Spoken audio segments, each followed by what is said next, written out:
It's the greatest mystery in literary history. A divisive question with highly contested answers. Who was the writer behind the pen name William Shakespeare? Welcome to Don't Quill the Messenger.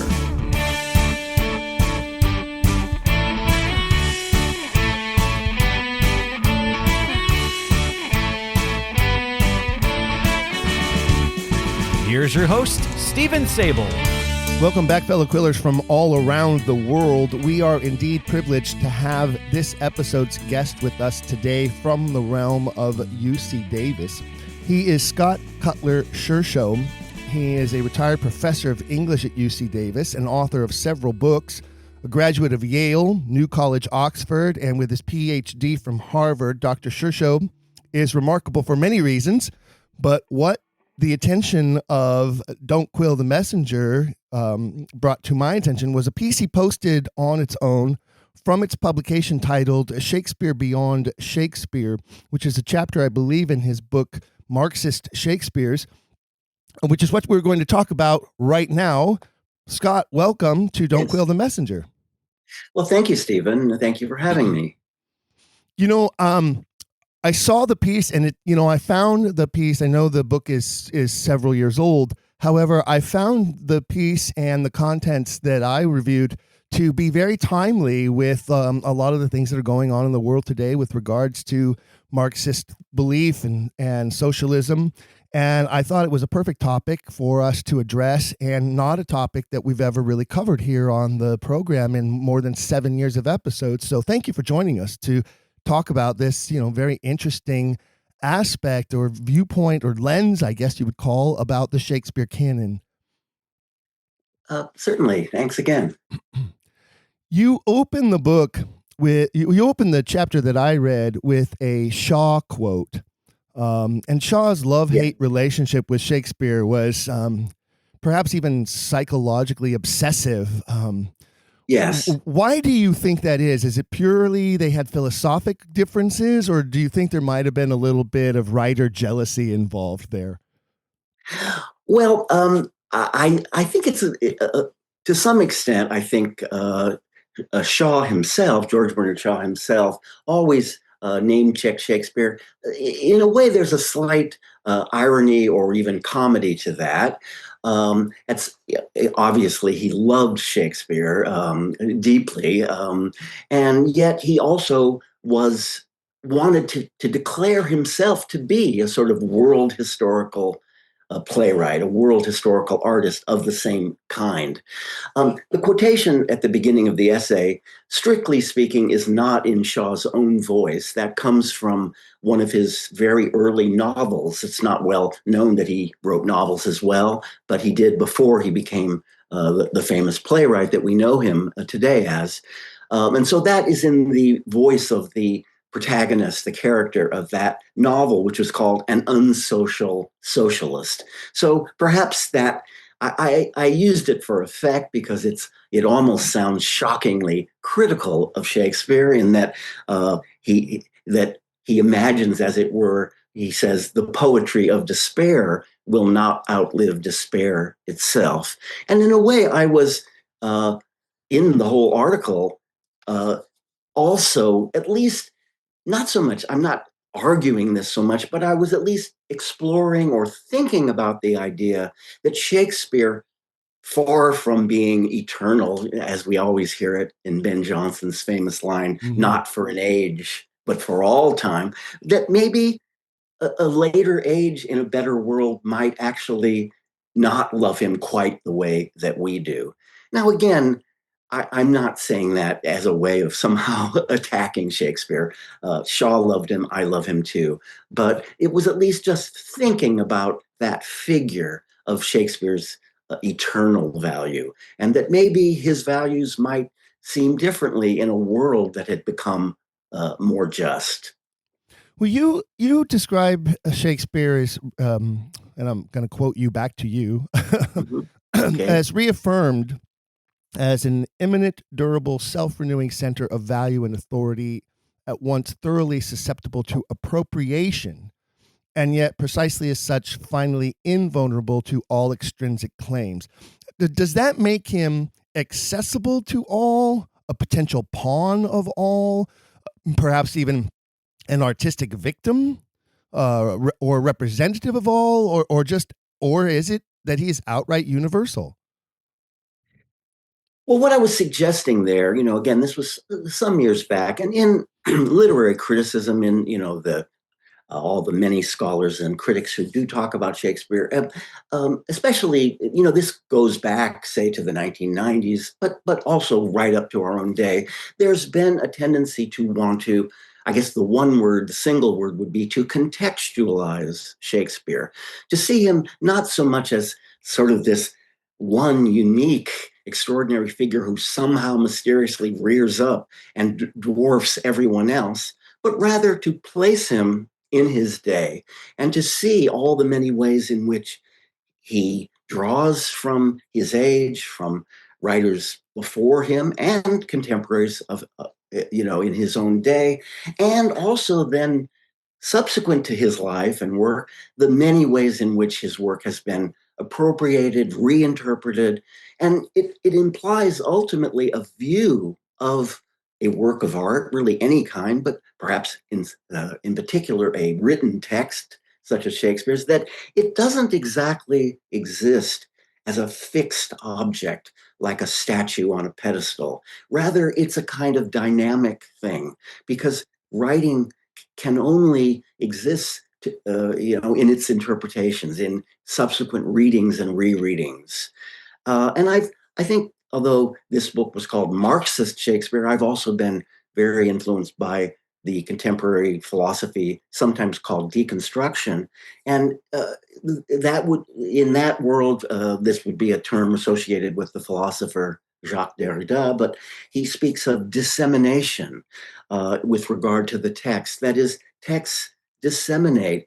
The metaphor is almost, if you imagine a handful of seeds that you throw into the wind, and who knows where they land, who knows what comes up when they sprout. And in a way, see, texts are like that, always being reborn, always emerging again and being read differently and freshly. So I was sort of trying to suggest there that people still, even though they're pursuing such arguments, they still, at the end of the day, see him as that statue on a pedestal. Yeah, Perfect, eternal. I really enjoyed. You also you make a statement about who you call universalizers, which I thought was an interesting sort of neologistic word right there. That are sort of want to have it both ways, don't they? They want to see Shakespeare as this very broad writer, but the whole field of theory or surrounding his writings becomes very narrow. And I think that this has been an argument of what we would call, post-Stratfordians for a very long time. Is there a difference between the position of those who appropriate Shakespeare either as, oh, he's a universalist, or, oh, he's a Marxist, or, oh, he's ultra-Catholic? Do you find realms of difference in how these different groups want to claim him and identify him as their own? Yes, I think so. In other words, Marxism or Marxist literary criticism, which is what we're talking about now, it's not any one thing. You noticed that we decided to title the book Marxist Shakespeares in plural, by way of saying there is no, dare I say, party line here. In general, a Marxist approach to art or to literature would contextualize, would historicize. It would be another way of putting it. Would want to, on the one hand, place Shakespeare in his period, but not lock him up there either. Place him there, but also then, as I just said, be open to the ways in which his text continues to go sort of we know not where, as different and new readers read it, and in this case, of course, produce it, because a production of a play is also an interpretation of that play. Oh, absolutely. Certainly. And every director has their own concept. And, in modern times, it's not uncommon to see the plays placed in just about any setting you can possibly imagine, and in some cases in a setting that makes absolutely no sense except to anyone except for the director who staged the play. So I totally I get that. I understand that. You use a term that I found, another term I found very interesting, epistemological capitalism, which you describe as knowledge, like any other resource, being produced, expanded, accumulated, and conserved, almost as sort of a sort of a poke in the eye, as an anti-Marxist belief, but one that they kind of cleave to anyway. I kind of found that interesting because I feel like today, right now, what we're seeing, and you being a retired English professor from a very prestigious university, I think you could answer this better than anyone that we've talked to lately. Does that description, this epistemological capitalism, as you call it, does that sort of historically depict our institutes of higher learning that has prevailed sort of over the centuries? If not more than 2 millennia, we are the elites. We belong here. The knowledge belongs to us. And if you want it, you have to buy it, and it's going to be very expensive. Well, yes, this is a sort of a complex argument. I mean, I drew that term, again, I just mentioned deconstruction. I mean, in a way, although I was trying to keep it Marxist as well, but that comes in a way, again, from the thought known today as deconstruction. I might add in passing that it seems to me that word is now used very loosely and in many ways incorrectly. It almost has come to mean simply something like analyze. I'm going to deconstruct this text, right. I'm just going to talk about it. It really meant something, I think, a little more specific than that. And in this case, there's a whole line of thought sort of in the 20th century, and this is something that I've written about elsewhere, and really it's kind of a whole book partly influenced by it, that was, could we think of a different mode of economy than the one that prevails? When we speak of the economic or of economy, we generally mean something like, well, you must sow so that you may reap. I mean, it's all about sort of investment and return. That's kind of literally true in the world of money and investment, but it's then argued that in a sense, the process of knowledge has a shape rather similar. And it's not so much that I'm in any way saying this is incorrect, that doesn't in fact happen. Of course, it does happen. Knowledge accumulates, a new scientist or inventor builds on an old one and so forth. So that does in fact work. So the point is not to say that's wrong, but rather, could there also, alongside it, be another way of thinking of economy?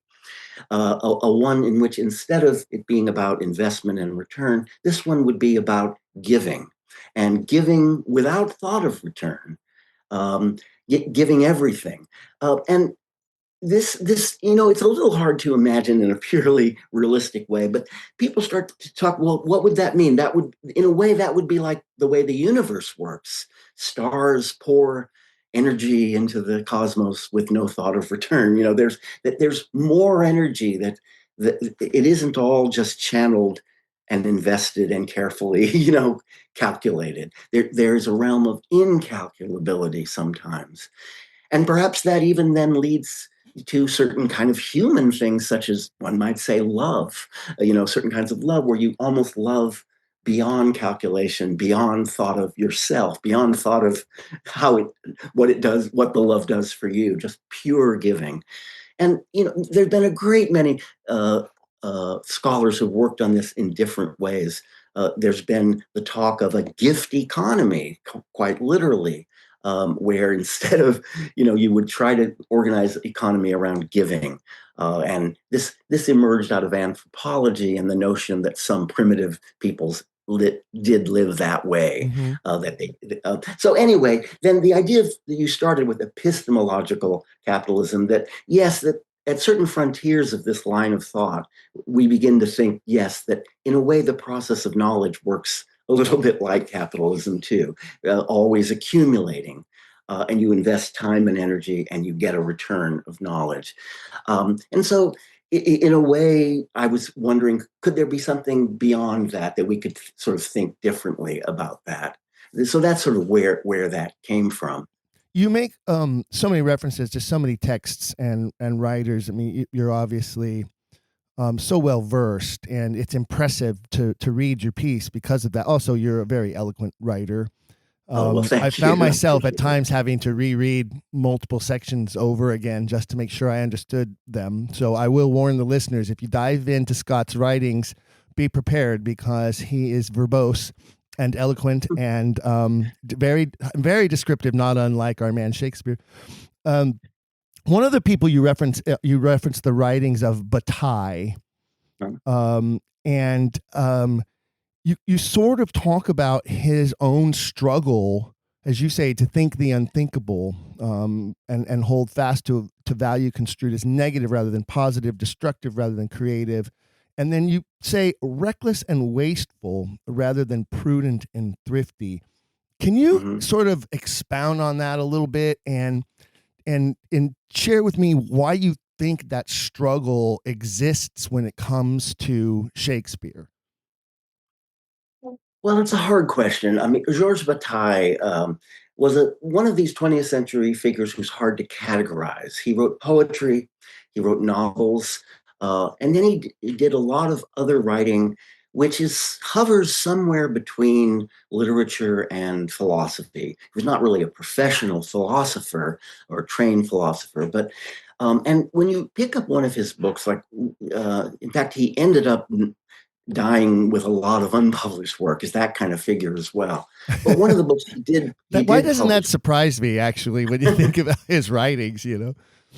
And yes, he actually, one of the things that's very distinctive about him is he incorporates in the literal text of his books. Well, I'm thinking here of one book he did publish under the title Inner Experience. And he will start to write, and then you'll turn the page and he'll suddenly give you like a page of a diary, or he'll say, at this point, I just had to stop. I couldn't continue that line of thought. So you see, he sort of incorporates into the text itself the difficult process of writing it in a way that at first can seem quite surprising, because we're used to having a text that is finished and revised and polished and ready to be read. So his books are sort of deliberately a little bit unfinished. I think in some ultimate, very broad sense, one figure I would like to name that influences Bataille in this line of thought would be Nietzsche, Friedrich Nietzsche, who once famously says, we should live dangerously. That Nietzsche, who at least one side of his thought talked of living life, in full notion that there is no meaning.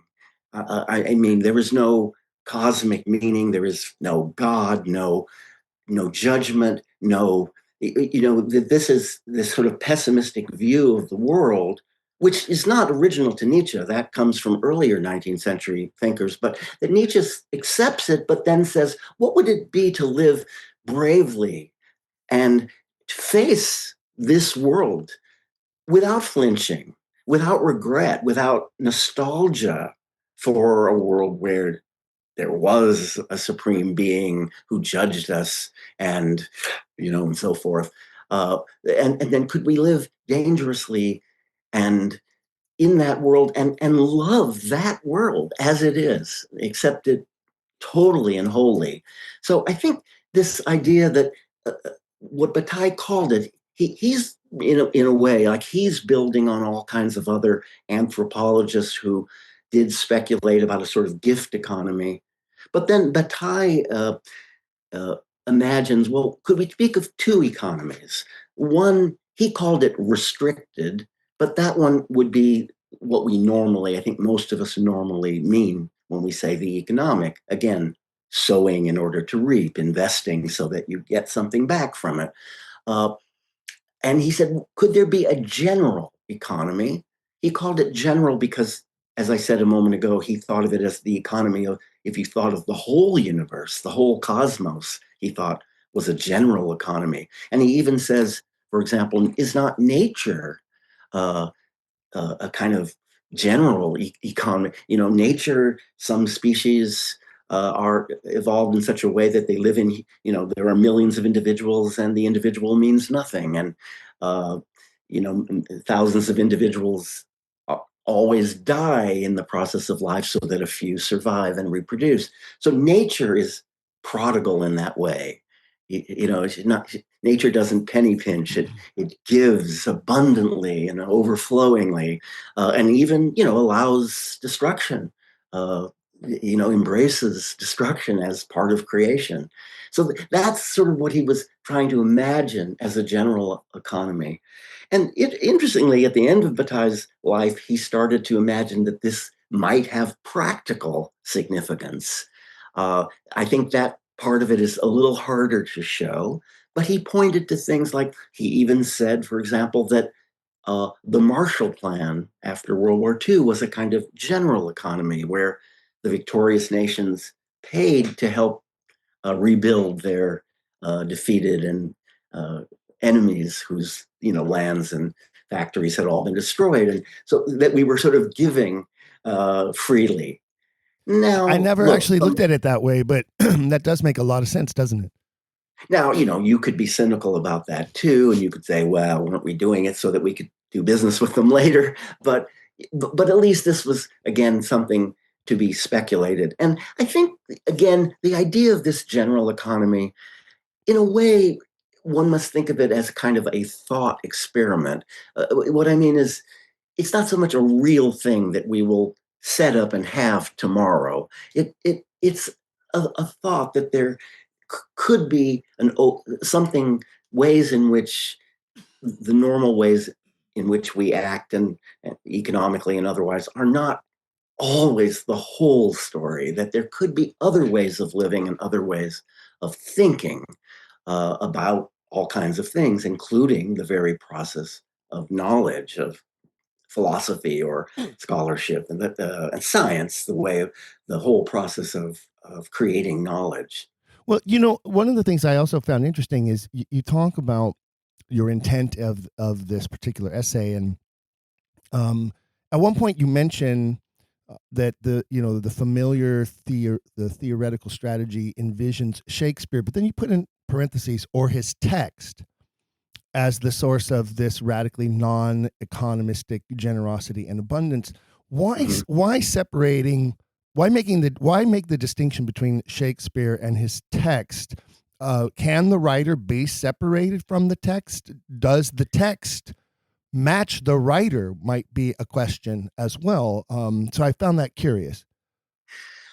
Well, again, I think a sort of modern way of looking at texts, at least, and not everyone would agree with this, but this is the line of thought that I've always pursued, that in a way, look, of course, there's, in some practical sense, a connection between the literal author. I mean, one modern critic a long time ago, Roland Barthes, said maybe we should call him the scripter rather than the writer, because he was sort of trying to make that separation.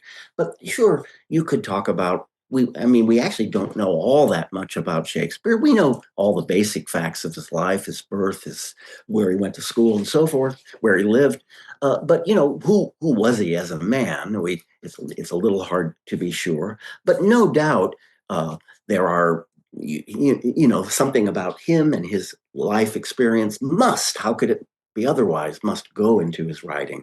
But in a larger sense, I think I would suggest that a text, once sort of finished, and even if not published, because once finished, it could always, to use that word again, disseminate in some other way. It's literally like, in some fantasy, if Shakespeare had never published or produced, and just, like Emily Dickinson had just somehow written in his own house. And well, those texts, however they exist, they might someday be discovered and published and thought about. The texts, once they leave, so to speak, the hand of the writer, the artist, who knows what happens to them? Who knows what Shakespeare would think about some of the interpretations of his work? He might disagree with them, but does that mean, would we actually say, if we could somehow bring Shakespeare to life, would his opinions about his own works be the ones that absolutely we would have to accept? I'm not sure that's true. That there are all kinds of determinants to writing, including unconscious ones. It really was, even this goes back many years now, probably to the middle of the 20th century, but there was the idea of an intentional fallacy, that we should not think of a work of literature and we should not try to interpret it in terms of whatever we imagine might be the artist's intentions. Because we, first of all, don't know what his intentions were. How would we know that? The only way would be if he somehow wrote another text, like a letter, and said, well, what I meant in this was that. And normally, occasionally, we have that for more recent writers, Sure. but of course we don't for Shakespeare. So we have no way of knowing what his intentions were. And in that sense, they don't really exist anymore. You see, they don't exist because they can't be touched or apprehended. And even if he had certain intentions, I think all writers, even today, I'm not a creative writer, but I've known many of them, and they often say, you're writing a book and it starts to have its own way. It starts to take you over and you go beyond what you intend. Oh, yes. Many novelists and fiction writers will openly describe and say that the characters start telling their own story, right? I mean, I've heard that description from a lot of writers, that the characters are living in their head and the story has to be told, and it just comes out of them through their fingers into the keyboard. Or when I'm writing, I have to write by hand first. I'm more creative when I'm scribbling. I don't know if that's how other people work, but I can understand that concept. And it seems to me that the works of Shakespeare do sort of fit that model, that a lot of these characters seem to have come to life and then tell their own story. For, as you say, we don't know his intent, but perhaps knowing about a writer's life can help us understand motivation, like the time period. Should we then find agreement with Bataille that authorship, representation, subjectivity are rooted in a period's economic ideas, and that's what we're seeing in the Shakespeare canon? Well, there again, I think rooted is a fine word. I think you might say they're rooted in that, but they're not. But they also, sprout. And so, I guess in a way, in the pages of that essay where I did talk about Shakespeare plays, I wasn't, like, to be sure, just discovering my thesis in Shakespeare, but I was trying to show how in a couple of plays there was this possible interpretive duality, a kind of seesaw between two possible meanings. I mean, one example that I could share perhaps simply there's two famous places in the play King Lear where a character says something that you could perhaps, especially if you took the passage out of context and read it by itself, you could almost sound, if I say Marxist, or if not Marxist, at least sort of advocating a kind of a redistribution of wealth. And that might be, there's a moment where Lear, after he's been out in the storm, says, poor naked wretches, wheresoe'er you are, how shall your houseless heads protect you from seasons such as these? I've taken too little thought of this. So it sounds like he's having a kind of economic remorse about himself as the king of this kingdom of not helping, the poor. And then there's look at how he's just recently been treated by the nobles, by the wealthy, right? Like by the elite class that he was initially a part of, and now finds himself fallen, as it were, because of bad decisions he's made, right? I mean, and he does start off very early with nothing comes from nothing. Which definitely would be a character arc for him then, wouldn't it? Yeah, and absolutely. And nothing comes from nothing, which he says to Cordelia at the beginning. That's that's restricted economy. That's nothing. You have to have something and then you get something back, right? Right. But in a way, doesn't the play show us that sometimes something does come from nothing? I mean, as you say, you might say the king is impoverished, literally out in the storm. And then even when he gets shelter, it's a hut, a poor man's hut. So you're right. I mean, his experience brief experience of a kind of horrible poverty, or does seem to awaken in him an awareness that there are poor people that, all the time, that have to suffer this way. And, just one other moment in the play that I think is obviously meant to be parallel, where the character Gloucester, who has also suffered, he's been blinded, another, aristocrat who has suffered. And he actually says at one point, he asks that distribution should undo excess, and each man have enough. And, that almost sounds like, I don't want to say Marxism, that's hundreds of years in the future, but at least a kind of primitive communism, you might say, seems to be advocated there. But having said all that, then I actually think you might say, well, maybe all they're really talking about is charity. And, that really rich people ought to give a little more to poor people. And not that there's anything wrong with charity, of course, but that charity is not a new system. Charity is not a new world that is more just. It's just a kind of little mechanism within an unjust society that softens the injustice and the inequality of the society a little bit. So, and I think I show very briefly there that different scholars have read those passages in each of those ways. Yes, there are some that you do. And, it's astounding to me because your writing demonstrates your textual knowledge of so many works: the Bible, sermons, Marxist writings, published analyses, church doctrine, Aristotle, Kidd, Johnson, the history of all these things. Like, you're just like a walking Google machine. And which is one of the reasons why I reached out to you. I'm like, I need to talk to this guy because you're just so knowledgeable about so many texts.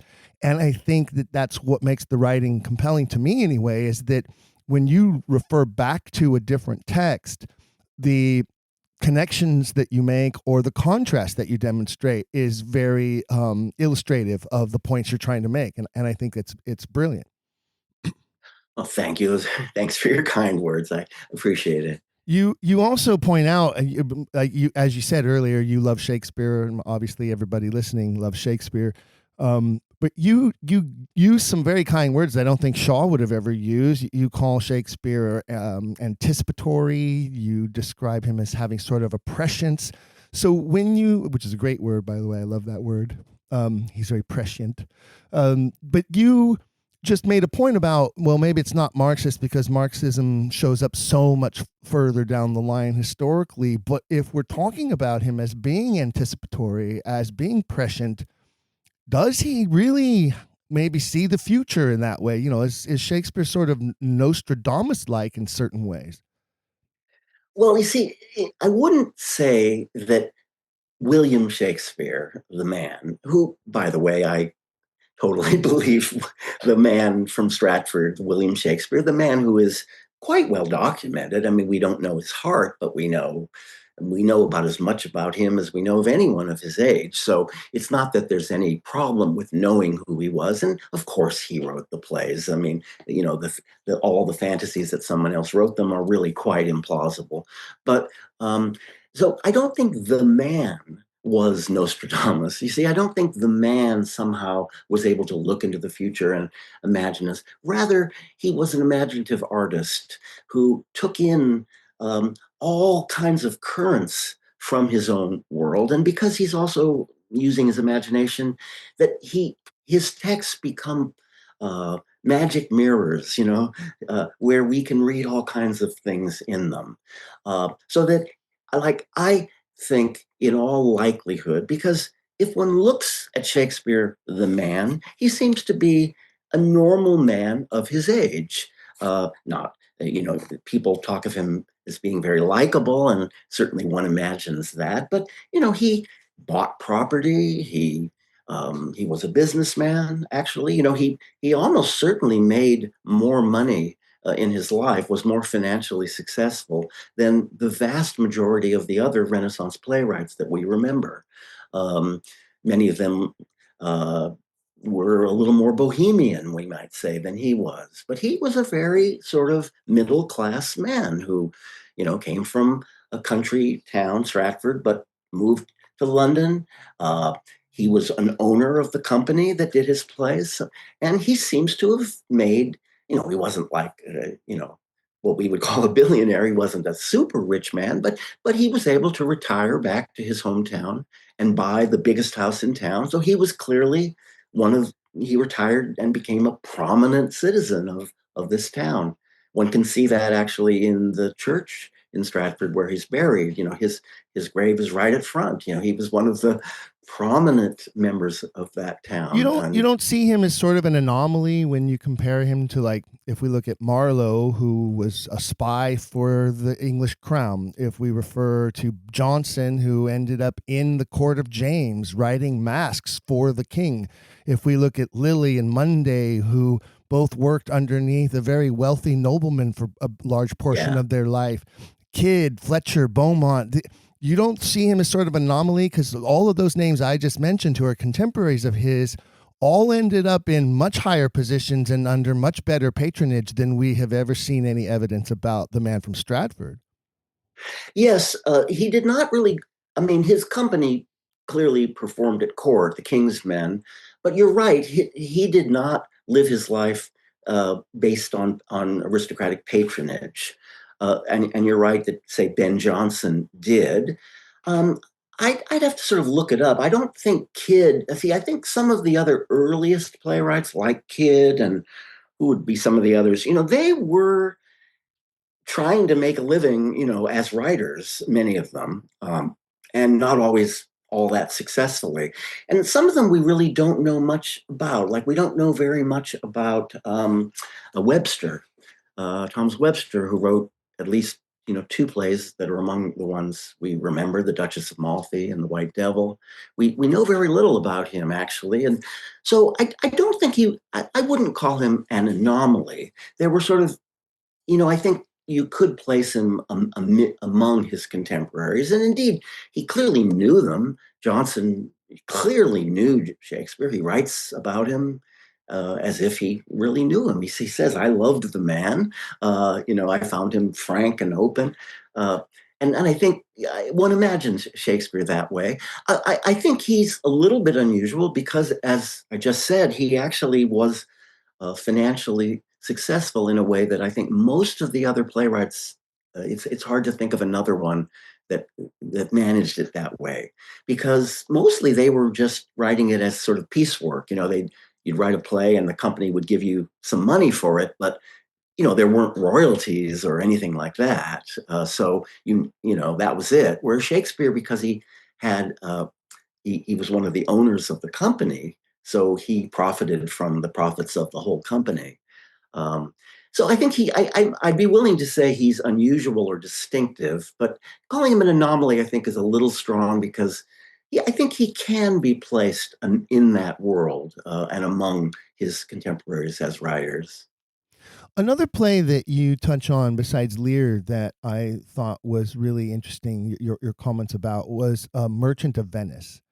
Uh-huh. And you point out sort of the contrast there, as you point out the largesse that is demonstrated in that play by so many characters in the play, whether it's Antonio pledging his wealth, as the play reads, extremist means to Bassanio, and then Portia, who is willing to give, and who is received through Bassanio, willing to give and hazard all he hath.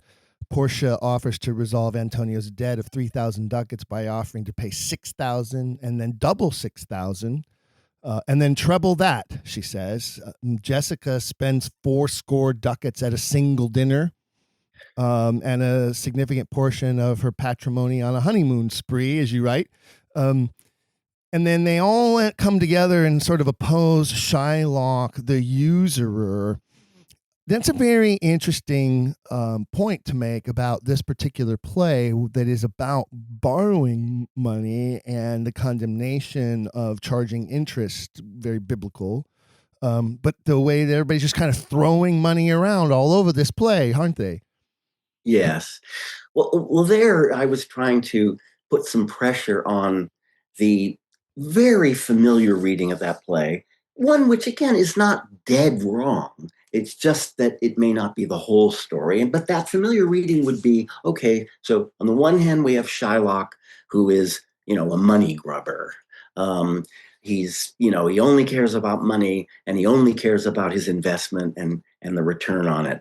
And he even is malicious, obviously in that regard. Although, people have also sometimes found him a figure of some sympathy in that it's clear that this is a world, he's Jewish, and this is a world of anti-Semitism. And the reason he's actually angry at some of the other characters, he says, is because they spit at him or, they and hate him as being a Jew. So although it's true that in the play he's the villain, but there's a little hint of sympathy that, of course, we all know Shakespeare allows for him. If you prick us, do we not bleed, and so forth. But so this money grubbing, I don't want to quite say capitalist, but a usurer or moneylender is a kind of nascent early form of what might be eventually called capitalism, in that it's all about money making money. He was only challenged by Lady Visa and MasterCard. Right. And indeed, this is very much the era. This is sort of another story beyond the play, but it's part of the context where there's a whole library of anti-usury texts at this moment, many written by religious figures, priests and ministers. But it's also the very moment in which usury, the word almost doesn't exist anymore, except historically, was becoming acceptable. This is also the world in which capitalism is beginning to form. And of course, one needs interest in order to do business. But the religious idea was you should give looking for nothing thereby. You should, loan money to your friends, and maybe even, sacrifice the capital if your friend needs it. Just give without thought of return. But of course, that's kind of, on the other hand, we say business is business, right? So this is the very moment where actually it's becoming acceptable. And it's ironic. There's a sort of flood of condemnation of usury just as it's becoming, in fact, in real life, totally acceptable. Well, it's funny that you would say business is business, because you also point out that you reference the works of Bourdieu. Mm-hmm. My wife says that I can't pronounce French for shit. French, so. Yeah. But you basically say, as he points out, when you are sort of, trying to seal off the aesthetic from the economic consideration so that, artists, and I, joke about this all the time, is so many serious artists want to make art for the sake of art with a capital A. Yeah, Except the bottom line is, if you're not making art with a capital C, meaning bringing in cash, suddenly you're not making any art at all. So it is business. It is another way of saying business is business, isn't it? Yeah, that in a way that mode of thought tries to separate the world into two parts that have no connection whatsoever, like are sealed off from one another. And again, this is not to say that there's no way in which we can distinguish between the world of business and the world of art. It's that they are not sealed off from one another, the way art for art's sake would tend to suggest. And I think, to go back to The Merchant of Venice for a moment, I think what I was trying to suggest is that, in a way, and I think I quote another critic as saying, the play is pro-capitalist. It's not really, it seems to attack Shylock, but not because, it's still about a world in which you invest so as to get a return. And in a way, though it's done at the level of fantasy, I point out the characters not only spend, but profit. That in fact, the money comes to the good guys and is all taken from Shylock at the end. So in a way, they've been playing a game in which they claim to give without thought. They claim, just take my money, take as much as you want. But really, in fact, what the play demonstrates is that the money all does come back to them. They didn't lose it. They didn't they got return after all. Well, historically, isn't it truly like, the Brownists who sort of develop out of Calvin and that whole Puritan realm that really start getting into the money lending in London? And even though Shakespeare sets this play in Venice, in Italy, it's sort of a, microcosm for what's happening in London, England at the time, where the Puritans who have most of the wealth are now figuring out ways to be generating additional wealth through financing, whether it's, an exploration to the New World, or it's, creating a monopoly on tin, or whatever the case might be. And here you have, and I've seen scholars write about this where they say, well, and here all of these Italian Catholics are the ones who are the good guys, as you call them in the play, who are so free with their charity. But it's Shylock is representative of he's, the writer's using a Jewish character to represent what is truly a stab at the Puritans who are getting into the money lending. Is that not historically correct? Well, so you mean that in the figure of the Jew of Venice, Shakespeare was criticizing contemporary Puritans? Yeah. I possibly. I think that's possibly right. I mean, this is. I think we're in the 1590s with Merchant. It's a little early. I mean, Shakespeare uses the word Puritan in Twelfth Night. He calls a character's call Malvolio a Puritan, the devil of a Puritan that he is. But the Puritan movement that would, it's not that far in the future, but it's about 40 years in the future that it really becomes a movement as big as it finally became, and to the point that it was. Yeah, Twelfth Night is a great example, because also at one point Sir Andrew Aguecheek says to Toby Belch when they're talking about money, and Belch is saying, we need more money to go spend and have a good time and party more, and you're going to do that, right? And Aguecheek makes this reference, and he says, well, of course, because otherwise I would rather be a Brownist than not fulfill your request. So it really is a direct stab at the Puritan movement of the time that the plays were being written and produced. That's interesting. Yeah, I hear you on that. That's very persuasive.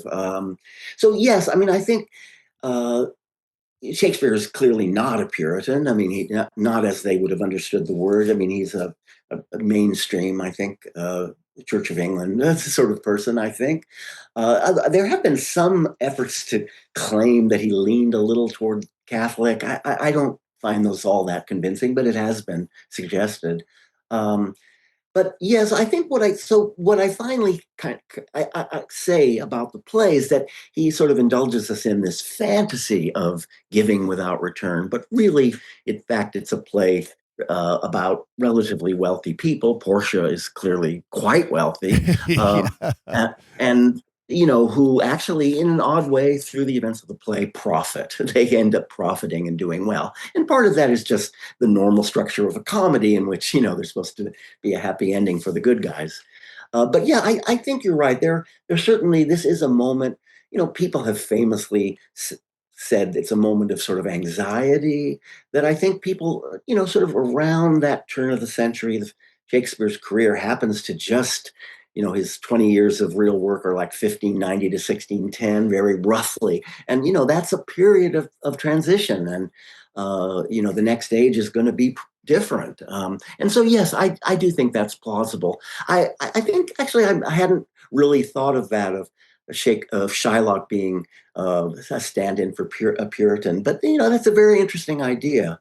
I mean, I think, Jews who, it's not really clear that Shakespeare had met very many real Jews, maybe one or two, but that, sort of almost proverbially or in a discourse about economics, Jews were always seen as, well, you see, they're not Christians. So they were an easy target, right? It was kind of an easy target to use as sort of the symbolic monster for the point trying to be made. That, I guess that's what I'm trying to say. Yeah. Is that, and the idea was, he can't say it outright that, these Brownists, these Puritans are causing all this grief for us Christians, for us, Church of England or Catholic, whichever. In the play they happen to be Italian Catholics because it's set in Italy, but it's an easy monster to use, isn't it? Sort of a boogeyman, isn't it?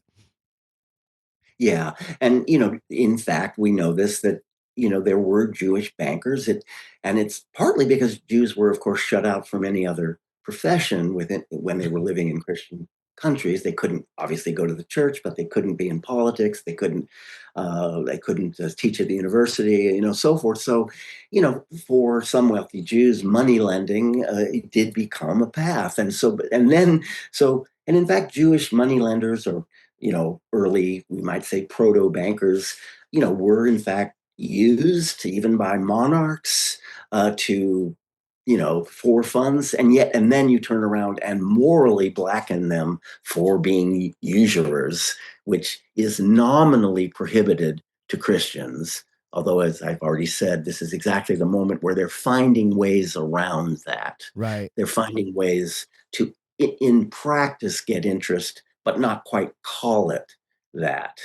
And interestingly, it's a whole other story, but they use the concept of risk, so that if you're risking your funds, then you do deserve some return on it. And you say, so you get a return because of risk, but then you don't, that's not called interest as such, although it plays virtually the same part. But totally different and separate from sort of the general or gift economy that is of the Marxist strain. Yes, I mean, certainly money lending is not a gift economy. But the question is, some of these characters in Merchant sometimes talk as if they're in a gift economy, and yet is that, if you look sort of behind the scenes, is that really the case? I think probably not. Okay, so let's shift gears to Timon of Athens, because as you point out, that that play is pretty much, the entire play is devoted to this consideration of the general or gift economy. You call the play nearly unperformable. And as a producer and director of Shakespeare's works, and I have not done that one, I have to agree it's a very, very difficult play to produce and put on, which is why I haven't tackled it yet in my career. And as you point out, it's because there's sort of this juxtaposition between his, Timon's early portions of the play where he's, extravagant and partying and he has all these friends and he's spending everything left and right. And then when he suddenly has nothing, it's very much one of those moral plays. Nobody loves you when you're down and out. I think Eric Clapton has a great song about that, in fact, and so he ends up not with nothing by the end. And so you sort of describe the play as deploring both sides of that economic issue. And so then you say it has nowhere to go. Is that maybe the point, though, that both extremes lead to some sort of failure, and that's the moral of the story? Is it sort of a fable in that sense? Well, I guess you could read it that way. Yes, I mean but it does seem to me that Timon himself in the beginning is a kind of gift economy. At least he thinks he's living in a gift economy. He entertains his friends, with tremendous banquets and gives them money, gives them jewelry, things like that. And I think we're supposed to feel this is somewhat imprudent because they don't seem to be actually treating you the same way. They're just taking. So the play seems to suggest that. But then the other side, which would be, his friends, who do just take his money and not give back, not, don't treat him the same way. The play seems to deplore them too. We follow Timon and in his disillusionment with his friends, the people he thought were his friends. And then, there's that he gives them a banquet and it's just, he feeds them stones, as a way of attacking them. And so that then Timon, who seems to be, he can only live at extremes. He, on the one hand, was in this gift economy where give to everyone, love everyone. And then when he's disillusioned with that, he goes to this total radical kind of pessimism.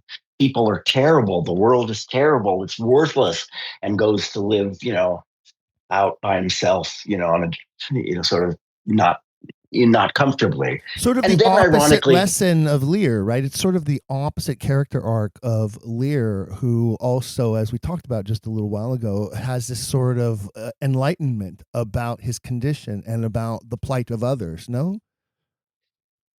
do you think so? In other words, Timon learns that as well. Is that what you're suggesting? Yeah, but instead of, whereas Lear becomes sort of benevolent about it and lamenting the plight of those less fortunate, Timon becomes bitter about it because when he finds himself one of the unfortunate, right? So there's two different approaches to basically the same landing place, sort of, so to speak. Yeah, you could say that because he also loses his money, or loses his stature and his comfortable material life. In a way, his bitterness, though, like Timon. I mean, well, I'm not very fond of the play. It seems to me it was an experiment by Shakespeare. There's some thought that he wrote that one to be performed privately, maybe at the inns at court. That's the kind of group of lawyers. I doubt it was done, for the public, like at the Globe or. So I think he was There sort are of multiple instances of noblemen of the Elizabethan court similar to Timon who basically lived out that biographical story. Is it possible that Timon is sort of a biographical tale of an English nobleman who spent all of his money and ended up broke at the end, and then got very bitter with the other noblemen around him because they wouldn't help puff him up, lift him up and keep him sustained? It could be. I mean, there's a nominal source. I kind of forget what it is. It's Timon of Athens. It's one of those late classical stories, I think, that somehow he gets the figure. Certainly, it could be. As you say, you could think of some real life cases where a nobleman falls for some reason, either politically or because of something else. So it could be. I think definitely. Um, it's hard. It's hard sometimes to be clear unless you have some extrinsic thing, like some account of a contemporary saying, well, that reminds me of Lord so and so. It's hard, one can suggest such connections, but it's hard to absolutely prove them. You don't you sort of you must have been an excellent professor in the classroom, and I wish I would have been able to sit in on some of your literature courses at time in your career, because you sort of are a Socratic guy, aren't you? You kind of lead people to the answer rather than insist on authority on these topics. At least that's the voice I hear in the writing. But you do at times become very insistent about certain aspects, including, you say here that you insist first on an inversion that recognizes Shakespeare as restricted in two senses.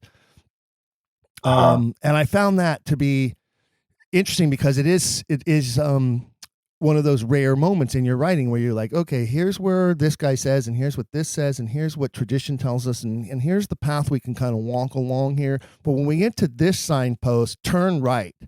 Why is that? Explain the emphasis there for me, if you could. Well, let's see. I'm sorry. Explain.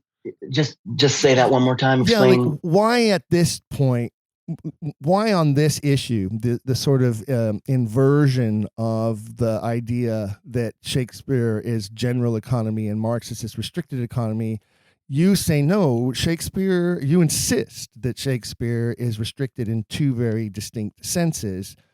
And you say on the one hand, he's bound within the horizons of early modern thought. And on the other hand, he remains himself a product of economistic, wow, man, there's a word, economistic return. So, you call him cultural capital. So what exactly does that mean to us, the reader, and why so emphatic about making that particular point, sort of being unyielding about that particular view? Okay. Well, I think partly that was sort of implicitly and in one point earlier explicitly, but disagreeing with certain critics. Like I do disagree. I resist any notion to say, oh, Shakespeare was a Marxist before Marx, that he was really intuiting the possibility of a radically different society that was non-hierarchical. I don't really think so. Not as a man, not in a sort of serious political way, but he's an imaginative artist, and so he can bring in all kinds of things. And yes, there were traditions of sort of primitive communism. There were not they were never very mainstream, but there were groups that talked about that or imagined that. And of course, in only a few decades, in the middle of the next century, there was a kind of revolution, and there were at that time groups that absolutely advocated a kind of communism. Again, a primitive one, but which I would say to distinguish it from Marx's later version, which is, I think, more rigorous and even, quote, scientific. I put that in quotes, but certainly there's that aspiration. And then, so I wanted to, on the one hand, disagree with that. Let's not make Shakespeare a kind of magic figure who's sort of magically already imagining things that great thinkers wouldn't argue for 200 years. So he's restricted in that sense. To put it simply, he's a man of his times. And it's no criticism to say that, aren't we all that? He remains within the thought of his times. Finally, as a person, if you were just trying to extract pure ideas. But of course, that's not really what we're in place for. We're not there to be preached to. We're not there to.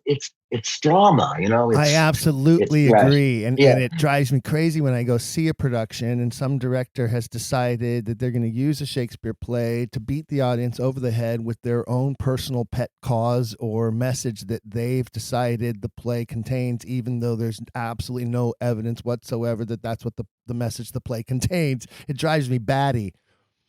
And so then the second sense was the thing we were talking about a little while ago with Bourdieu, the idea that, well, even today, sometimes, it's a mark of privilege to be educated. Part of being educated is to know Shakespeare. I mean, obviously, nobody would ever deny that Shakespeare is part of the canon. No matter how the canon changes, I don't think you'd ever take Shakespeare out of it.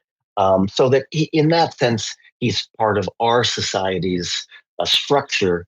I mean, Bourdieu uses the general term distinction, the way we distinguish, or in a word, we might just say social class itself, so that a mark of class is a knowledge of Shakespeare. So in that sense, you have to grasp that those things are true.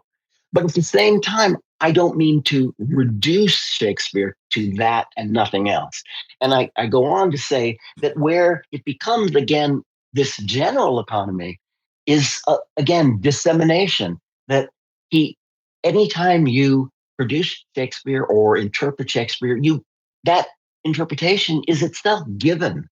In itself can then be reinterpreted. It enters into that open field of endless interpretation where it will never, we will never exhaust Shakespeare. I agree with that idea. You see, it would never be, well, we've gotten everything that could ever be gotten out of it.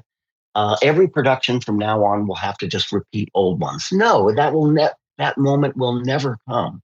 So it always remains an open field where something different could be done. And I cite another philosopher, and I say that, so in a way that Shakespeare belongs to the common, to the community. He's not just a singular voice. He's a singular voice that has blossomed into the common, into community itself. And I sort of end that way, I think. But that means, and I say that to read Shakespeare leads you beyond Shakespeare. So that at some level you must even go beyond what Shakespeare has to give, if one is to make a truly new world, and a truly better world. Well, and I love how you sort of sum that all up at the end. You quote Nancy Uh-huh. with regard to Shakespeare himself, and that says that he's not the author, he's not the hero, and perhaps even no longer can he be called the poet or even the thinker, because now he is this singular voice, and he is this mortal voice of the common. I don't disagree with that, but I do love the way that you sort of sum it up at the end. And I want to read this direct quote because it's written so well. And you write, "What else have we ever been hearing in the intoxicating sonorities of his pentameter, in the fierce interrogatories, who's there, and disconcerting iterations, to be or not to be, of his theater and his book, but the call of the community that is to come, that is always coming endlessly at the heart of every collectivity," quoting Nancy, is fabulous. And then you finish with stating what you call a fact based in Shaw, nice return to Shaw, by the way, that the bard himself, quote, "could see nothing in the world but personal aims." Isn't that sort of counter to the argument that he belongs to the common, however? Well, I think the point was that the common begins, though, at the end of the individual, so that rather than say, oh, Shakespeare knew this, Shakespeare was saying this, it's not that, it's that a text itself enters into the common through the process of interpretation and dissemination, where its meaning changes. It can always be reread and read differently, and read in ways perhaps that its author may never have even dreamed of, much less intended. Well, So, and so it's of that course like Shaw to try to tell us what Shakespeare intended, right? Like, that's part of that sort of love-hate relationship Shaw has with Shakespeare. Like, he can see yeah, nothing in the world but his personal aims. Well, what did yeah. you see, Shaw? Did you make some money off of your plays? I'll bet you did. I mean, he Well, ended up pretty absolutely, broke, though, sure. didn't he? Shaw Well, ended Shaw, poor. Shaw ended sort of like Timon and Athens, didn't he? no, not actually. No, I don't think that's right. He was fine. I mean, he did make money from his plays. I mean, he ended up living in it was kind of a country house, not too far from London. So I know I think he was okay. He wasn't though, like he didn't become like a billionaire. He's not like nowadays like a best-selling author. It wasn't like that. But I think he was comfortable enough. I think interestingly, this is a little off the subject, but there's a whole little book about the fate of Shaw's estate because he didn't have children, so he gave it all away, and a lot of it got kind of frittered away. Unfortunately, he gave a lot of his money. He had this uh, idea that you should reform the spelling of English, and he gave a lot of it to a group that was going to work on that, and it all just got kind of frittered away. But then, the estate began to be worth a lot more after the time of My Fair Lady, which was based Sure. on, one of his plays. And all of a sudden, the Shaw estate, this is long. Well, actually, it isn't long after his death, because he lived till 1950, but some years after his death, suddenly his estate becomes very wealthy because of the success of My Fair Lady. Um, but yeah, I mean, and again, that He was line of, sort of reclusive, though, didn't he? He died pretty much alone, didn't he? He was kind of like a hermit well, in a lot of ways. his he wasn't reclusive like in his prime. I think not, but yes, his final years, he lived to be very, very old, well into his 90s, and his wife had died first. So yes, I think the last years he had a housekeeper, and he didn't really like to see people because he felt too old. He felt like he was no longer, Shaw, no longer himself, GBS, the brilliant, witty raconteur. And so he did live for some years, I think, at the end alone. But in his prime, I think he traveled and had friends, and he was in a he called it being a stage manager, but it's a lot. We would like the word we would use director. So he did, work in the real theater on some of his own productions and so forth. Well, so then let me ask you, Scott, as we're sort of wrapping up here, Uh-huh. Was Shakespeare an early Marxist? Would you qualify him as having communist leanings, or what we would refer today as democratic socialism leanings? Because, there is sort of a movement, there has been a movement over, say, the last 10 years or so to sort of cancel him as, patriarchal and, the old dead white guy kind of a thing. And is it perchance that if this generation who is sort of pushing Shakespeare aside suddenly claims him as a democratic socialist, there's a revival of Shakespeare works through that connection? Is that a possibility? Well, again, as it happens, I personally don't believe that William Shakespeare, the man, the actual historical person, was in any sense a democratic socialist. I just don't think he would have imagined such a thing. He may well have been somewhat liberal in the context of his day, but I bet he never doubted the necessity, say, of a monarchy, because it was very hard to even, did anyone really think it? I mean, yes, the answer is yes, but kind of only at the margins. I think at the limit. I think the mainstream of most people would have probably been afraid to not have a king because they would have feared, chaos and disorder and anarchy. And I think Shakespeare, probably the man, was there. But because, he wrote so widely and in the voice of characters, I'd be willing to entertain the idea that, as it were, if one can put it this way, the voice of a kind of socialism is allowed to speak in his place sometimes. Well, he Whether it's certainly, like, when you calls for yeah, and I agree. I don't think he's anti-monarchy or even anti-government in that sense, but he certainly does call for, in so many of his plays, and especially in so many of his plays that do touch on legal issues and the differences between, say, ecclesiastical law and common law. And he wants this benevolence at the top. He wants the common man to be able to avail themselves of an equality in the law, particularly, and certainly to be able to receive, in times where it is important to do so, the act of mercy. As we've talked about, he's definitely pro-charity, even if that's not necessarily gift economy. So yeah, I think that there is certainly a philosophy there that is more wide-reaching than, say, an aristocratic mind would be, traditionally set, or even a merchant class would be traditionally set. Do you disagree? well, I think, yes, I imagine that how could he have been able to imagine and give such voice to, so to speak, people relatively down in the class structure of his own society?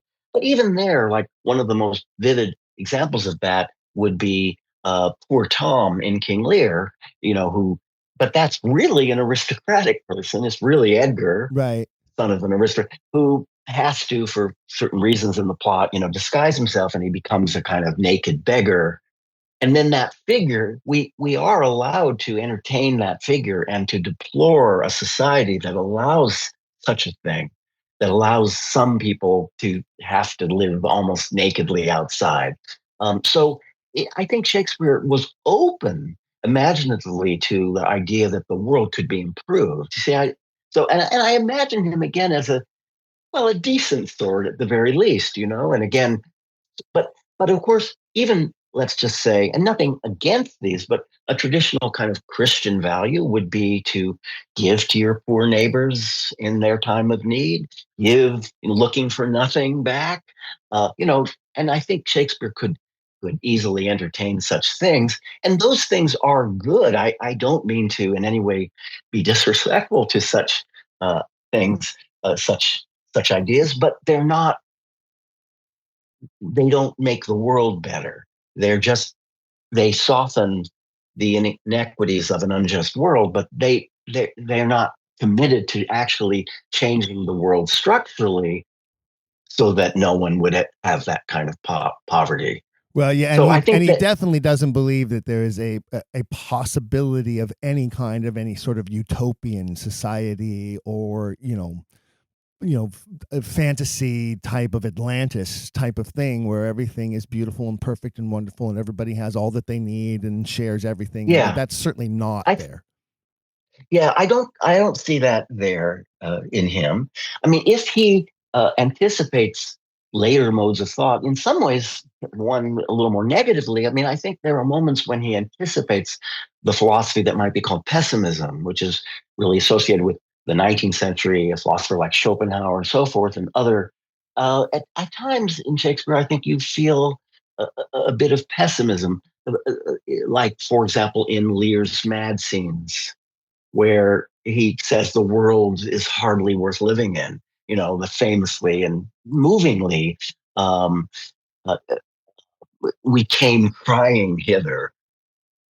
The first time that we smell the air, we wail and cry. I mean, that reminds me of pessimistic philosophy in a way, that maybe is the world not really worth living in? Is life not worth living? Jaques, sort of the melancholy fool almost, right? And As You Like It, the 7 Ages of Man and all that, right? Absolutely. And, here Shakespeare is also, again, echoing other movements in his society. This is also the moment when people began to write what came called satire, and satire, often attacks society and says we're all corrupt, we're all liars, we're all dishonest, and so forth. And so I think Shakespeare got tinged with a little of that. You see it in Timon of Athens. You see it in Lear there. I think in Hamlet, some of the moments when Hamlet is he pretending to be mad? This is always the famous ambiguity. Yes, it is. Whereas Portant, where it's Edgar, it's very clear he's pretending to be mad for his own safety, right? Hamlet sort of takes it to another level, doesn't he? Yeah. In some ways, I might use Hamlet as an example of what I've sort of been talking about. Like, I think it's possible. This is something I've been teaching it over the years, that I think it's possible, and here I am going to speak of intention, even though I earlier said I don't think it really exists. So That's okay. We all have our own dichotomies. That's okay. Yeah, I mean, I'm just hypothesizing if one could speak of intention. Could it be that when he sat down to write Hamlet, Shakespeare was thinking what it might be is a Christian revenge play? And what I mean by that, the idea of a story about revenge, Shakespeare didn't invent that. There's many earlier ones. So this came to be sort of a thing in Renaissance drama, a figure who takes the law into his own hands, a figure who has been wronged and has no legal recourse, so he goes and has his own revenge. Probably Kid's Spanish Tragedy is probably one of the most famous of absolutely those, right? Kid and Webster's The White Devil. There's a play called The Revenger's Tragedy. Well, Webster's just so dark. he took things to he becomes like almost a new horror writer of his age, right? In some ways. And so, look, a really devout Christian would say, well, this kind of revenge is not permitted. Vengeance is mine, saith the Lord. Mm-hmm. I will repay. So the idea of doing that would not be a Christian idea. You would be punished for that. So I wonder whether Shakespeare started out thinking, well, what about if we set up a revenge play structure, but we had the revenger figure, which in this play would be Hamlet, be sort of Christian and actually rightly doubt whether or not he should do this. And that I come to this. And it's just I wouldn't insist on this. I think it's just conceivable possibility. But that play, if you look at the whole really long text, as you know, it's almost never done in its entirety. It's very long. There are an unusual number of overtly Christian references, which are normally absent. There were legal problems about talking about religion. So most of the playwrights avoid it. There isn't explicit religious talk, but there is in Hamlet here and there. There is the whole idea of a ghost who is said to be from purgatory, even, and right. That's a very unique aspect of the play, isn't it? And then also the concept of that if you pray for souls which basically, Reformationists were like, no, that's a purely Catholic concept, the idea of praying for the dead to help ascend them to heaven, because of the whole Yes. idea of purgatory. So, and then, the whole idea of if he kills the king while praying, he'll dispatch him straight to heaven, regardless of his Right. sins. So there's just all kinds of sort of dichotomies going on in Hamlet's belief system, I feel, throughout the whole play. Yeah. And even at the very end, like right before the final duel, he alludes again. He says, we defy augury. There is special providence in the fall of a sparrow. Mhm. That's again. So, but having said this, I want to emphasize, I do not think then, I don't go to the next step and say, I think it ought to be interpreted that way. No, I think the play got out of his hands. So if there's any truth to what I'm saying, and at most, I think it might have been an initial idea. Like he might have thought, well, wouldn't that be interesting to have a figure that actually is aware that that for him to take on this revenge would be to abandon his Christianity.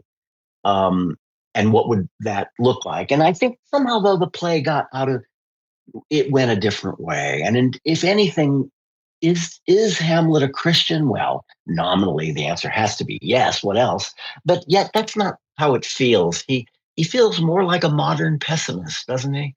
Who kind of seems to feel. I mean, he starts out saying, "How weary, stale, flat, and unprofitable seem to me the uses of this world." I mean, it's kind of like a pessimistic idea that the world is not really worth living in. And that he seems to somehow get beyond that. But for much of the play, he wallows in a kind of hatred of people. He's disgusted by his mother. That's not an uncommon trait among geniuses in the world, though.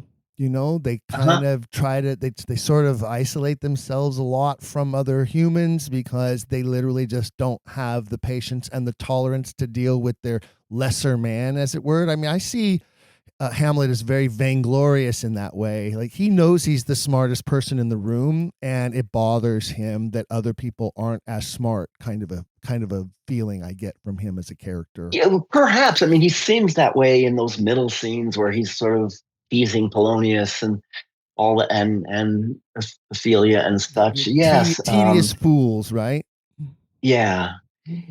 By all accounts, this is true about many of the geniuses throughout history. It's either one way or the other. Either they're very gregarious and outgoing, sort of like a Benjamin Franklin, who didn't know how to turn it off most of the time and got himself kicked out of France, or a Thomas Edison who locked himself in his laboratory and never paid hardly any attention to his wife and children even. Ford was not a great guy either. We're talking about like great, and Elon Musk, who knows? He's kind of a weird guy, right? He'd be like a modern version of one of these ultra geniuses. So, I think there's something to be said about that, right? There's sort of a common thread there about what genius can do to the personality, perchance. Yeah. And in many ways, the famous old question, why does Hamlet delay? And there's so many answers to it, but there's a passage in Nietzsche's first book, The Birth of Tragedy, that it's very interesting, where he says, he alludes to Hamlet. He says Hamlet, he sees him as a sort of pessimist who has seen that you cannot fix the world. The famous line, the world is out of joint. Oh, cursed spite that ever I was born to set it right. I mean, I really hear that as, right, how I cannot rejoin the world. I cannot put the world back. And even if I do revenge my father's death, this won't really accomplish anything. I mean, I wonder, you couldn't absolutely prove that. I can't cite a line where he says, is he possibly the precursor of today's modern university graduate who comes out of the university system looking at the world and feeling very disillusioned by it all and angry that it isn't a better place to be? I mean, he is, he does come home from Wittenberg, and right. We have no idea. We don't really get a good sense of Hamlet prior to where we, the audience, meet him. Where we meet him, though, is of course going to be a place of sadness and despair. Look what's happened to him. He's lost his father. His mother has married his uncle, who stole the election for the kingship from him. Right. His girlfriend is being used as a pawn against him. His girlfriend, by all accounts that we can see, that he had been writing love letters to from the university on regular intervals. Right? She comes to him and says, I want to give you back these letters that you wrote to me because I don't think you mean them anymore. And now he's like, well, you're being used as a pawn by your father to try to trap me. I mean, everything around him. So I would think that that sort of pushes him to pessimism in a lot of ways. Yeah, well, for sure. The world has failed him, as you say, in all kinds of ways. His two school friends are now being used as spies against him. I mean, he's suddenly surrounded by a lot of people who he feels have betrayed him in so many different ways and on so many different levels. Yes, and as you're right, he is, strictly speaking, a student. He had been studying. The play is filled with little strange things that you aren't sure about. Like, on the one hand, he seems to be about 30. He seems to be older than an undergraduate, and yet he was studying. Now, of course, was he an actual scholar then? It's a little, none of this is quite made clear. One colleague once said something that I found very amusing along these same lines. He said, like Hamlet, it's a little bit like, an undergraduate. You go off to college for the first time and you have a great time there, but then you come home for the first time and you realize mom and dad have just screwed everything up. And that's sort of like the way he comes home, and at home everything is wrong. Everything has gone terrible, as you say. Father dead, uncle usurping the throne, and mother, being in his eye morally wrong to marry so quickly, and so forth. So yes, everything has gone wrong from his point of view at home. So I don't know that I see him as inherently pessimistic. I think it is an earned trait, as it were, that is the product of environment. It's more, it's not a nature, it's a nurture issue there, I think. And, I do think that last moment where, I just alluded to, right before the duel, and he says something like, we defy augury. Yeah. His friend has said, maybe you shouldn't do this duel. They're kind of treacherous. He's right, that they are. Maybe you shouldn't do that. And he says, well, I'm going to just do it anyway. I defy, the signs that things might be bad. Now, it will come. If it is yet to come, it will be not now. I always messed when I played the role. I always messed that line up. It's such a weird conundrum line, and I always struggled with that line. Yeah. And so you might say something's happened to him there, but what? And was it perhaps an encounter finally with death? Another, I think, essay that I've liked very much. A scholar named Margaret Ferguson, who actually was my colleague here at UC Davis at one time. She's retired now too, but she points out that, when he's sent away to England with Rosencrantz and Guildenstern, he's supposed to be killed, right? The Claudius has meant for him to be killed in England and to get rid of him, but he escapes and he gets back to England, and he first appears in the play in the graveyard.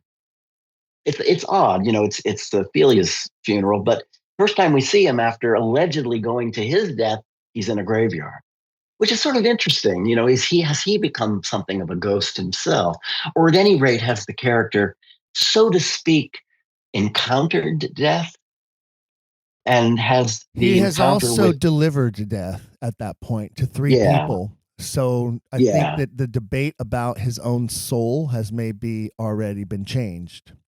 Right? Perhaps. He's already killed Polonius, and he's already sent Rosencrantz and Guildenstern to their deaths purposefully and knowingly. He does it, he changes the letter and says, cut off their heads instead of mine.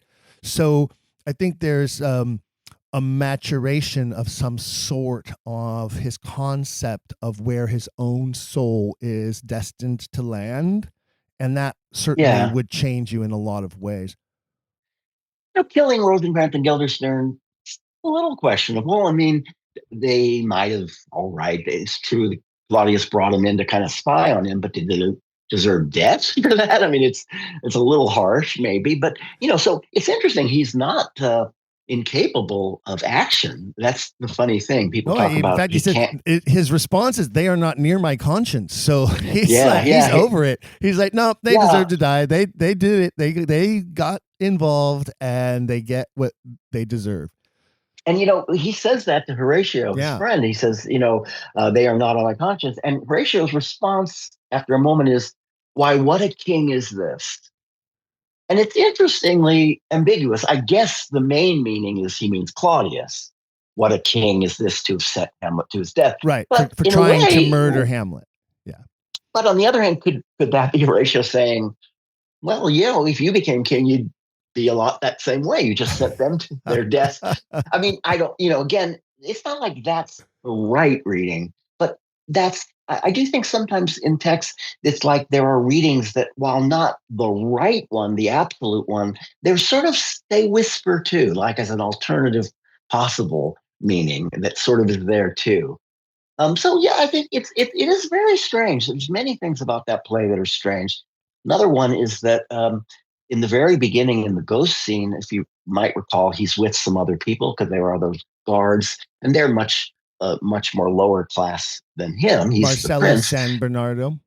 Yeah, but at the end of that scene, they're about to leave, and he says, "You go after you." He says to the two of them, "Nay, I'll follow you." They were standing to let him go first. He's the prince, but so he's, in that sense, he's egalitarian, right? He doesn't stand on his rank. And that at the very end, there's a weird line. It's often cut. It's a little passage where he talks about there's new social mobility. The lower one is nipping at the heels of the upper, and he kind of deplores that. So where did that come from? Where did the egalitarian of Act One go? Are you now you're talking to affirm class hierarchy? It's very strange. It's a very strange play in many ways, and I think that has to be one of the reasons why it's so famous. That it just always kind of half bewilders us and half draws us in. So that we're never quite comfortable with it. I think that's and yet we're fascinated. So we can't let it go either. Well, and here we are in this latter part of our conversation, basically proving your premise that to read Shakespeare, to perform Shakespeare, to profess Shakespeare is therefore to embark on a path that can only lead beyond Shakespeare. In his end is our beginning. And look what we've just started here. Even though, as we started at the beginning of the conversation, we can't know his intent, but look at the conversation that Shakespeare's end began for us. Well, okay. Yes, thank you. That's right. Yeah, well, thank you so much, Scott. It's been a fascinating conversation. I want to show my appreciation to you for providing your time to be here with us and my listeners around the world.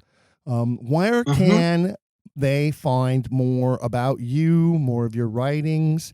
I can tell them all that if they're looking for Shakespeare Beyond Shakespeare, which is the essay in Marxist Shakespeares, they can find the Marxist Shakespeares entire book on Amazon and through other book producers and publishers.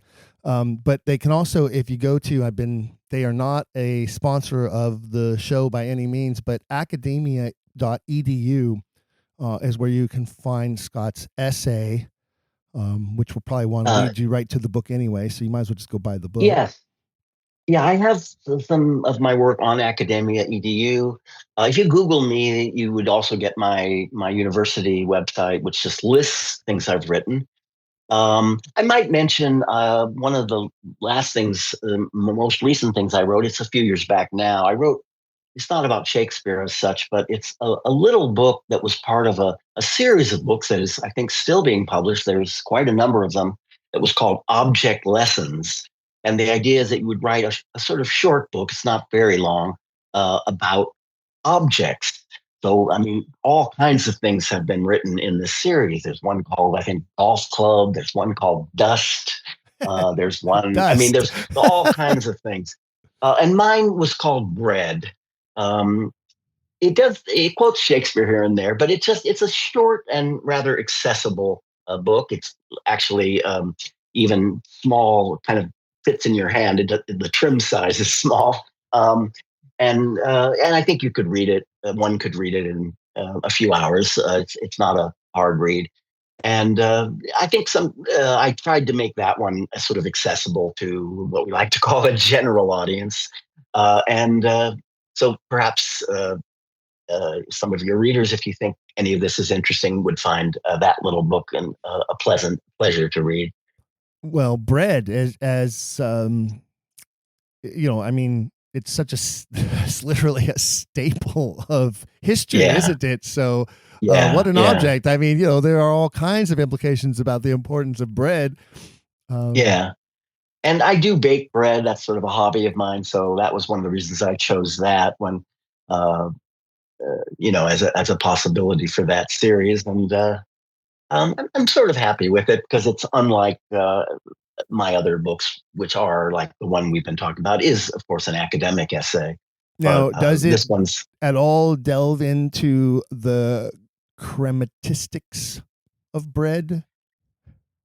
Do you mean the Aristotle line, the money making quality? Yeah. I learned a new word from you in reading your works. I'd never come across that word before. Chromatistic. The study of money making. Apparently Greek origin. Yeah.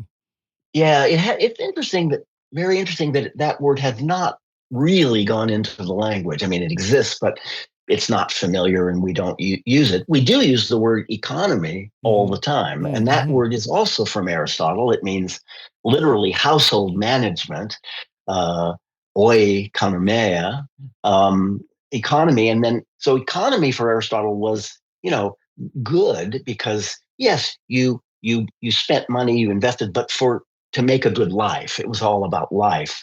Whereas he understood chromatistike or chromatistics as just pure money making, making money in order to make more money.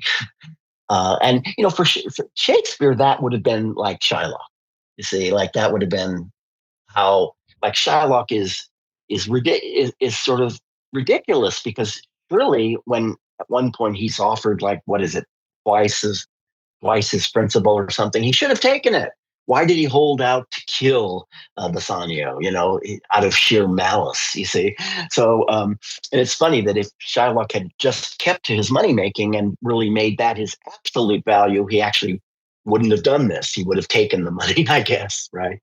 So... No, obviously, as we talked before, I think he's sort of this monster character, and there's some evidence that it's quite possible when early performances of the play were being produced that the actor playing Shylock wore, an orange curly wig and a fake nose and sort of, it became sort of cartoonish almost, in a very Aristophanian way, like the frogs or the birds. It was this sort of biting satire, and that's why I say I think it's possible that it's truly an attack on the Puritans of the day, rather than so much an attack on Jews. They were just the easy target to use for the metaphor. I think is possible. Yeah, I think. That is possible. And, some of the early Puritans did take like Hebrew names, Old Testament names. Yeah. And wore beards, that's sort of the way the Puritans are portrayed in one of Ben Jonson's plays with beards. And a lot more fixated on sort of eye for an eye justice as opposed to turn the other cheek type of thing. That's too, right. They tended to want to go a little bit back to the Old Testament as well. That's true. Yeah. And they thought I think some of them did think of themselves, at least sort of metaphorically or poetically, as a little bit like the Hebrews, the chosen, God's chosen. Well, you want to talk about a melancholic character who begins with pessimism. I mean, Antonio's first line is, "In sooth, I know not why I am so sad." Yeah, right? yeah. Like, who wants to start a play with a character who begins by saying, "I'm depressed and I don't even know why"? Like, this is gonna be a fun comedy we're about to watch here. Right. Well, thank you so much again. I appreciate you and appreciate your time. Ladies and gentlemen, he is Scott Cutler Shershow. That's spelled SHERSHOW.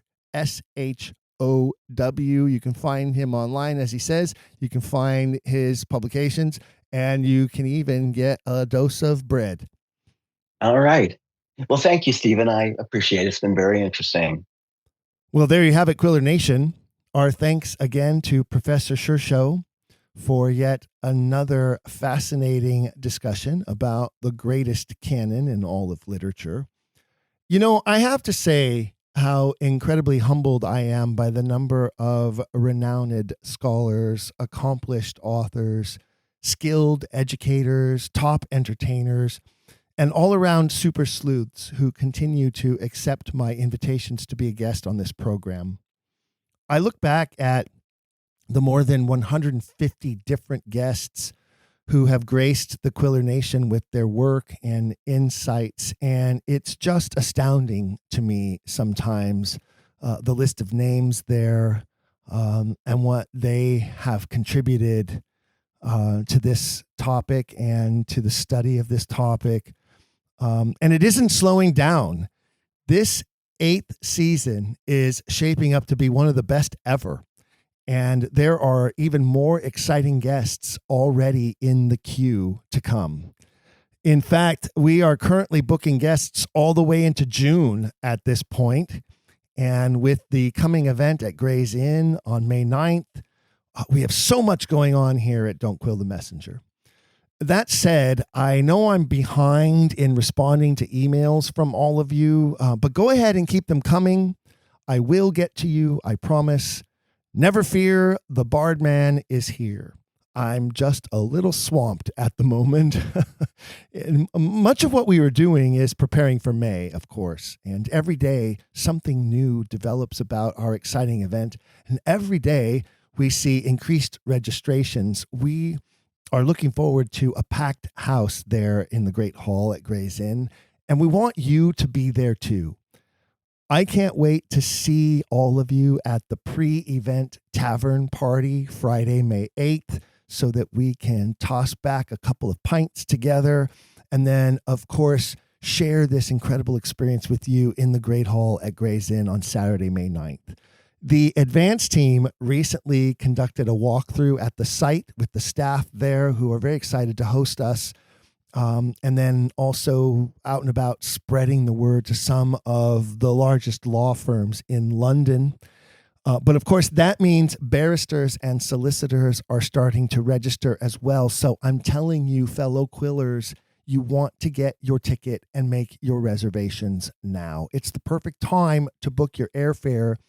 There are plenty of great affordable places to stay in and around Gray's Inn. And of course, if you've been to London, nothing is really that far away.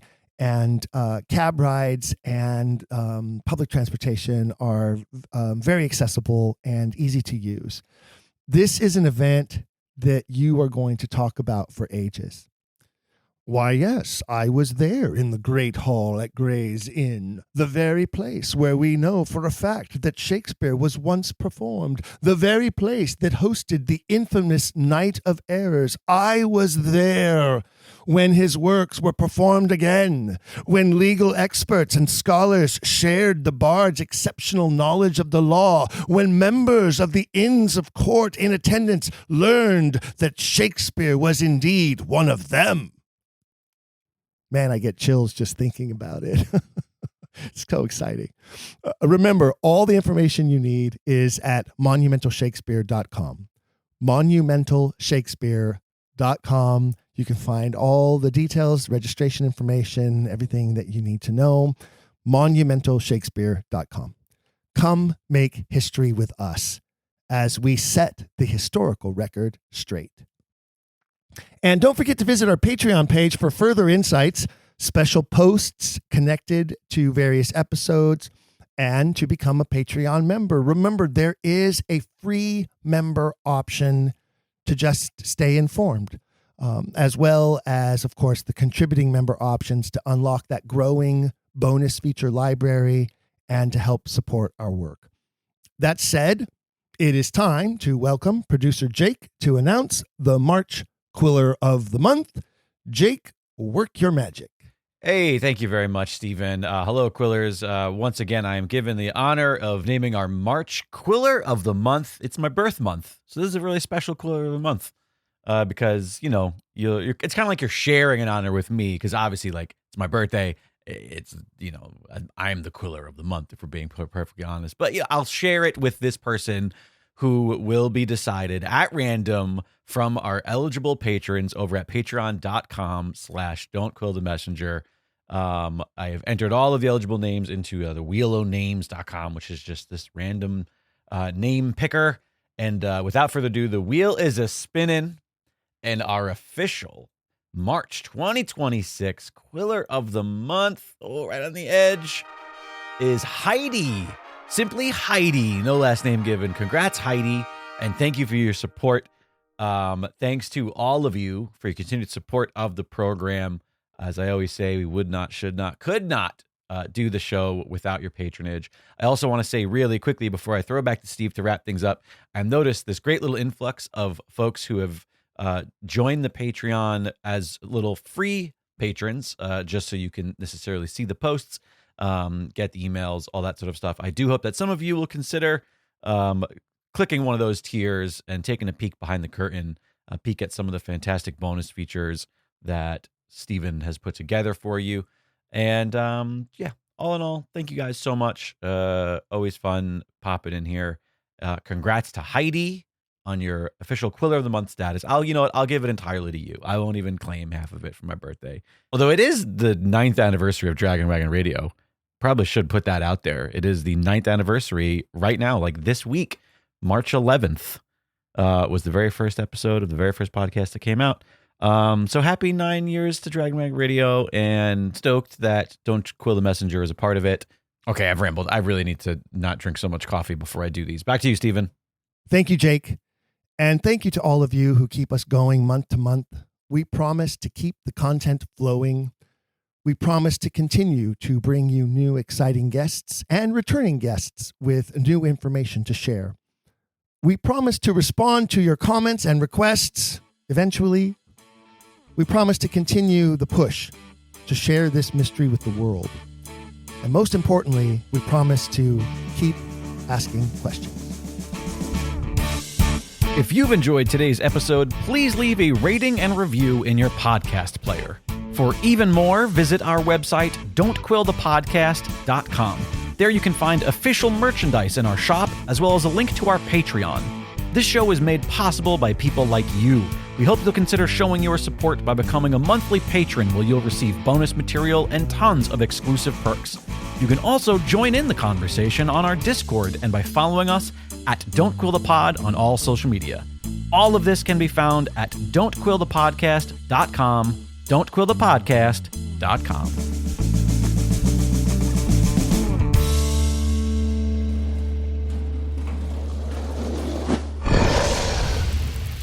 It's Dragon Wagon.